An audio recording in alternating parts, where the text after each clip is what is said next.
Astaghfirullah wa ala alihi wa sahbihi wa mawalah wa la hawla wa la quwata illa billahi wa ba'du. Ma'asyiral muslimin yang dimuliakan Allah Subhanahu wa taala, malam ini kita masuk pada malam ke-26 dan besok masuk pada malam ke-27. Tadi pagi kita sudah menjelaskan bahwa ada beberapa para sahabat yang berpendapat bahwa malam Lailatul Qadar itu ada di tanggal 27. Di antaranya adalah Umar bin Al-Khattab radhiyallahu anhu, Muawiyah bin Abi Sufyan, kemudian juga Ubay ibn Ka'ab, termasuk juga Abdullah ibn Abbas radhiyallahu anhuma, dan banyak sederetan para sahabat dan juga para tabi'in yang menganggap Lailatul Qadar itu jatuh di tanggal 27. Tetapi pendapat yang rajih, pendapat yang kuat wallahu a'lam, bahwa Lailatul Qadar itu berpindah-pindah dalam setiap tahunnya, sebagaimana difatwakan di banyak para ulama seperti Asy-Syaikh Ibnu Utsaimin, Asy-Syaikh Shalih Fauzan, Asy-Syaikh Ibnu Baz rahimahumullahu al-jami', dan banyak para ulama baik yang salaf ataupun yang khalaf, bahwa pendapat yang betul Lailatul Qadar itu berpindah-pindah. Boleh jadi tahun kemarin 21 atau tahun ini bisa jadi 25, 27, wallahu a'lam. Dan hikmah disembunyikan Lailatul Qadar sekali lagi supaya kita mencarinya dengan cara berijtihad, bersungguh-sungguh meningkatkan ibadah kita di 10 akhir Ramadan. Ma'asyiral muslimin yang dimuliakan Allah Azza wa Jalla, tapi saya ingin menjelaskan beberapa penyimpangan saja. Apabila masuk pada tanggal 27 Ramadan, ada beberapa kesalahan di masyarakat kita ini. Apa saja kesalahan-kesalahannya? Terkadang kesalahan ini masuk pada kategori bid'ah, ajaran yang tidak pernah diajarkan Nabi sallallahu alaihi wasallam. Yang pertama, takhsisul ibadah, mengkhususkan ibadah, mengkhususkan qiyamul lail, menghidupkan malam Lailatul Qadar itu dikhususkan di tanggal 27. Karena prasangka kebanyakan awam menganggap bahwa Lailatul Qadar itu jatuh di tanggal 27. Akhirnya kemudian mereka mengkhususkan ibadah di tanggal ini. Kita tidak membicarakan ibadah. Salat malam itu bagus, menghidupkan malam dengan zikir dan doa itu baik. Tetapi ketika mengkhususkan sebuah ibadah, ingat ibadah ini sifatnya tauqifiyah, terima jadi, berdasarkan Al-Quran dan Nabi. Dimana kalau seandainya tidak ada perintah dari Al-Quran ataupun dari Nabi SAW, maka kita tidak bisa melakukan sebuah ibadah yang kita khususkan, yang datang dari diri kita. Karena bagaimanapun Nabi SAW mengatakan, man amila amalan laisa alaihi amruna fahuwa rad. Dalam riwayat, man ahdatsa fi amrina hadza ma laisa minhu fahuwa rad. Barang siapa yang membuat-buat sebuah ibadah yang tidak dicontohkan Nabi SAW, maka ibadah itu tertolak. Jadi kita tidak boleh mengkhususkan ibadah itu hanya di tanggal 27 Ramadan saja. Kenapa demikian? Karena Aisyah Ummul Mukminin radhiyallahu anha ketika menyebutkan sifat Nabi SAW apabila masuk di 10 akhir Ramadan, maka Nabi SAW dikisahkan Ummuna Aisyah Ummul Mukminin radhiyallahu anha, idza dakhala al-ashra shadda mi'zarahu wa ayqadha ahlah. Nabi SAW kalau sudah masuk di 10 akhir Ramadan, maka Rasul mengencangkan sarungnya dan membangunkan keluarganya untuk ibadah. Di sini lafadznya 10 akhir Ramadan. Artinya bukan hanya di tanggal 27 saja, tapi kita hidupkan semua malam di tanggal 10 akhir Ramadan, mulai dari tanggal 21 ataupun 20 sampai selesainya Ramadan di malam Idul Fitri. Ini kesalahan yang pertama. Kesalahan yang kedua adalah mengkhususkan menghatamkan Al-Quran. Karena ada di beberapa tempat itu di negeri kita, mereka apabila masuk tanggal 27 Ramadan, mereka hatamkan Quran. Entah dengan cara dibagi-bagi, pamannya orang berkumpul 10 orang, kemudian dibagi-bagi, kamu baca sekian juz, kamu baca sekian juz, kamu baca, nanti kemudian sampai malam selesailah Al-Quran itu. Menghatamkan Al-Quran itu sesuatu yang baik, ikhwan, apalagi di bulan Quran. Sekali lagi bahwa kesalahannya bukan dibaca Qurannya, tapi kesalahannya adalah di takhsis khatmil Qurannya, mengkhususkan menghatamkan Quran di malam 27-nya itu masalah. Kenapa mesti dikhususkan? Kenapa tidak menghatamkan Quran sebelum atau sesudahnya? Kenapa mesti di tanggal 27? Maka ini pun perlu dalil mengkhususkan menghatamkan Quran itu hanya di tanggal 27 saja. Menunjukkan berarti dia malas membaca Quran di tanggal selain daripada 27 jadinya, kan begitu. Ini juga kesalahan yang kedua. Kesalahan yang ketiga,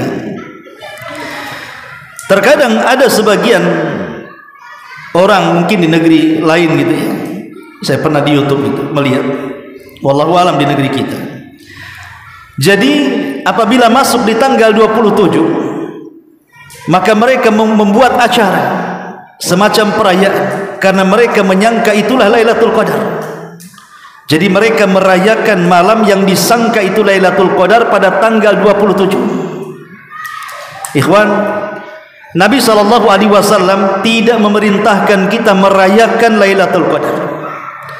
Yang Nabi SAW perintahkan adalah menghidupkan malam Lailatul Qadar, dan itu berdasarkan hadis. Kata Nabi SAW, "Man qama Lailatul Qadri imanan wahtisaban ghufira lahu ma taqaddama min dhanbi."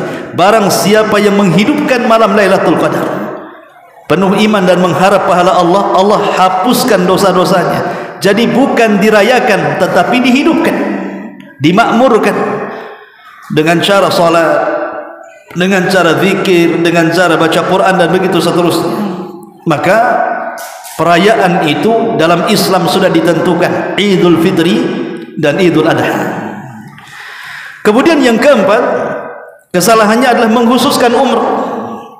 Ada orang mengkhususkan umrah itu di tanggal 27. Makanya lihat di Mekah itu, kalau tanggal 27 itu, wah, itu berjubel-jubel tuh. Datang dari mana-mana, mereka menunggu tanggal 27-nya. Nabi SAW ketika menjelaskan keutamaan umrah tidak menyebutkan tanggal 27. Apa kata Nabi SAW? Al-umratu fi Ramadan ta'dilu hajjata ma'i. Umrah di bulan Ramadan, kata Rasul, umrah di bulan Ramadan. Namanya bulan Ramadan tanggal 1 sampai tanggal 30 itulah, atau tanggal 29. Karena bulan Hijrah itu imma tanggal 29 atau digenapkan 30. Itulah disebut bulan Ramadan. Berarti keutamaan umrah itu tidak mesti di tanggal 27. Bisa di tanggal 1, tanggal 2 sampai tanggal 29 atau 30. Karena Rasul hanya mengatakan siapa yang umrah di bulan Ramadan maka pahalanya sama dengan haji, kata Rasul.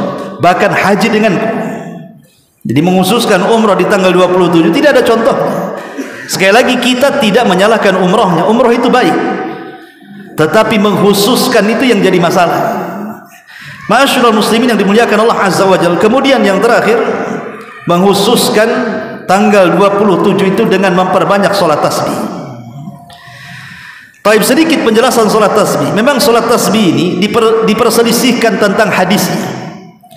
Ada sebagian para ulama yang menghasankan, seperti Syekh Albani menghasankan hadis tentang salat tasbih, artinya disyariatkan salat tasbih. Tapi mayoritas para ulama mengatakan hadis-hadis salat tasbih itu tidak ada yang sahih, tidak ada yang sahih, sehingga di antara sebagian ulama mengatakan bid'ah hukumnya. Jadi ada yang mengatakan sunnah, karena ada sebagian ulama yang menghasankan hadisnya seperti Syekh Albani. Ada yang mengatakan bid'ah karena hadisnya lemah. Jadi hukum salat tasbih ini berdasarkan tashih dan tad'if hadis saja. Yang mensahihkan sunnah, yang mendhaifkan bid'ah, gitu saja. Okelah kita mengatakan bahwa seperti yang dikatakan oleh Syekh Albani rahimahullahu taala bahwa salat tasbih itu dihasankan hadisnya. Artinya disyariatkan. Tetapi sekali lagi disyariatkan salat tasbih itu tidak boleh menghususkan di tanggal 27 Ramadan. Salat tasbih itu, kalaupun yang berpendapat salat tasbih itu sunnah, maka lakukan di lain-lain Ramadan. Kalaupun harus dilakukan di tanggal 27, bukan menghususkan.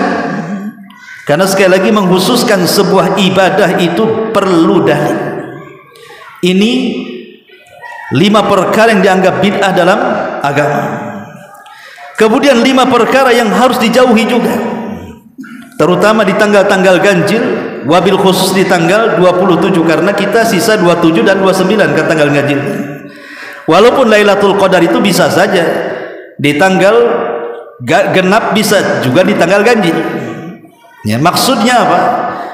Kita lihat kalau seandainya bulan itu kita ambil dari ujung 30 lah, anggaplah 30. Setelah 30 kita urut ke bawah, berarti tanggal ganjil dilewat 1 kan, 28.